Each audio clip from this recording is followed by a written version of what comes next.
हाय देखी ए राधिका जी एक मिनट शांत हो जाइए। ई गलत बात है।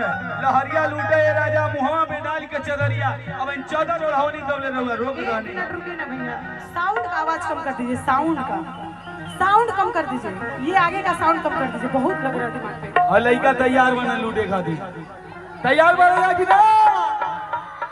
हाय